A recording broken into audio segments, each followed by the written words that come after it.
धर्मराज ने बताया कलयुग के मनुष्य की काली सच्चाई।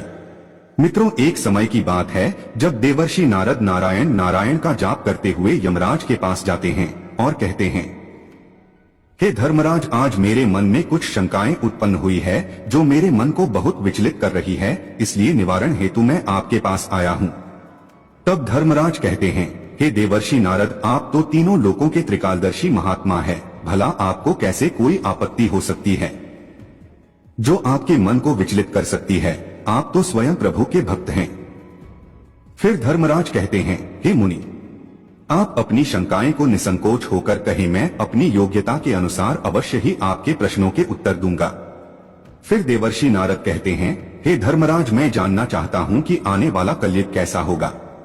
और मेरा दूसरा प्रश्न है, कलयुग में पापों से मुक्ति पाने के लिए मनुष्यों को क्या करना होगा। और मेरा तीसरा प्रश्न है कि देवी योग माया का प्रभाव मनुष्य जीवन पर कैसा रहेगा। फिर मित्रों, धर्मराज कहते हैं, हे मुनिवर, आज आपने अत्यंत महत्वपूर्ण प्रश्न किए हैं जिसे मनुष्य जाति के कल्याण के लिए बहुत ही महत्वपूर्ण है, जो हर एक मनुष्य को जानने चाहिए। जो भी मनुष्य इस बात को समझ ले उसे देवी योग माया के प्रभाव से मुक्ति मिल जाएगी और वह मनुष्य सदा के लिए ईश्वर की भक्ति में लीन हो जाएगा। फिर धर्मराज कहते हैं, हे देवर्षि नारद, आज मैं आपको इसी विषय में एक छोटी सी कथा सुनाता हूँ, जिससे आपको सभी प्रश्न का उत्तर इस कथा के माध्यम से मिल जाएगा, इसलिए आप इस कथा को पूरे ध्यान से सुने।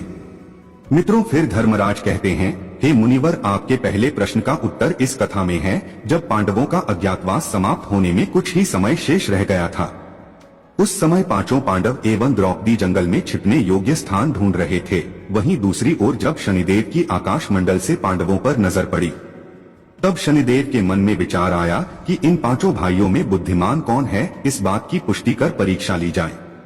तब शनिदेव ने अपनी दिव्य शक्ति से एक माया का महल बनाया। कई योजन दूरी में उस महल के 4 कोने थे, मानो कि वह चारों दिशाओं को दर्शाते हो, पूरब, पश्चिम, उत्तर, दक्षिण।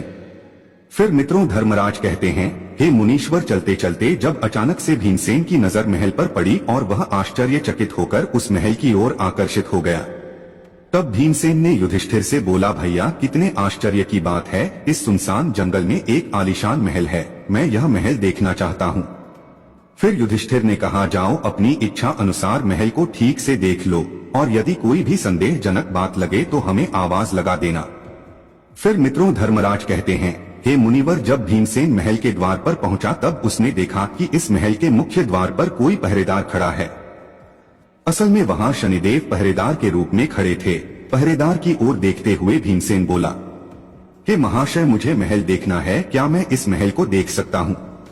तब पहरेदार बने शनिदेव ने कहा, हे युवक, तुम इस महल को अवश्य देख सकते हो, किंतु महल की कुछ शर्तें हैं, ये तुम पहले जान लो, उसके बाद महल के अंदर अवश्य जाओ। पहली शर्त यह है कि महल में 4 कोने हैं, इनमें से आप एक ही कोना देख सकते हैं। और दूसरी शर्त, इस दिव्य महल में आप जो भी देखोगे उसकी सार सहित व्याख्या करोगे। फिर तीसरी यानी अंतिम शर्त, अगर व्याख्या नहीं कर सके तो आप आजीवन इस महल के अंदर कैद कर लिए जाओगे। फिर मित्रों, भीमसेन ने कहा, मैं स्वीकार करता हूँ, ऐसा ही होगा, और वह महल के पूर्व छोर की ओर चला गया। वहां जाकर उसने अद्भुत पशु पक्षी और फूलों एवं फलों से लदे वृक्षों का नजारा देखा और वह आगे जाकर देखता है कि 3 कुएं हैं, जिसके अगल बगल में 2 छोटे कुएं और बीच में एक बड़ा कुआं है, जिसमें बीच वाले बड़े कुएं में पानी का उफान आता है और दोनों छोटे खाली कुओं को पानी से भर देता है। फिर कुछ देर बाद दोनों छोटे कुओं में उफान आता है तो खाली पड़े बड़े कुएं का पानी आधा ही रह जाता है।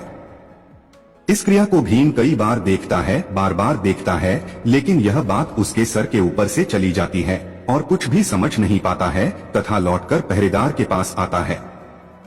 तब पहरेदार बने शनिदेव ने पूछा, हे युवक, आपने क्या देखा? फिर भीमसेन ने कहा, महाशय, मैंने विचित्र प्रकार के भविष्य के पेड़ पौधे, पशु पक्षी देखे जो मैंने पहले कभी नहीं देखे थे, जो बहुत अजीब थे, किंतु एक बात अत्यंत विचित्र थी कि छोटे कुएं बड़े कुएं के उफान आने से पानी से भर जाते हैं, पर बड़ा कुआं क्यों नहीं भर पाता, यह समझ में नहीं आया। फिर भीमसेन के मुख से ऐसी बात सुनते ही पहरेदार बने शनिदेव ने कहा, आप शर्त के अनुसार बंदी हो गए हैं, और उसे बंदी घर में बंदी कर लिया गया। मित्रों, फिर धर्मराज कहते हैं, हे मुनिवर, दूसरी बार जब अर्जुन आया और बोला, हे महाशय, मुझे भी महल देखना है, तब पहरेदार बने शनिदेव ने अर्जुन को वह सारी शर्तें बता दी और कहा, आप पूरब को छोड़ अन्य 3 दिशाओं में जाएं, वहां पहले से कोई है। फिर अर्जुन ने पश्चिम वाले छोर की तरफ जाने का निर्णय लिया और वह आगे जाकर अर्जुन देखता है कि एक ही खेत में 2 फसल उग रही थी। एक तरफ बाजरे की फसल तो दूसरी तरफ मक्के की फसल थी। ये चीजें देखकर आश्चर्यचकित हुआ, क्योंकि बाजरे के पौधे से मक्का निकल रही है तथा मक्का के पौधे से बाजरी निकल रही है। अर्जुन इसे बार बार देखकर सोच रहा था यह कैसे मुमकिन है, फिर भी उसे कुछ भी समझ नहीं आया और वह वापस द्वार पर आ गया। तब पहरेदार ने पूछा, आपने क्या देखा? फिर अर्जुन बोला, हे महाशय, मैंने भविष्य का सब कुछ देखा, किंतु बाजरे और मक्के की बात समझ में नहीं आई। तभी पहरेदार बने शनिदेव ने कहा, शर्त के अनुसार आप बंदी हैं और उसे बंदी घर में बंदी कर लिया गया।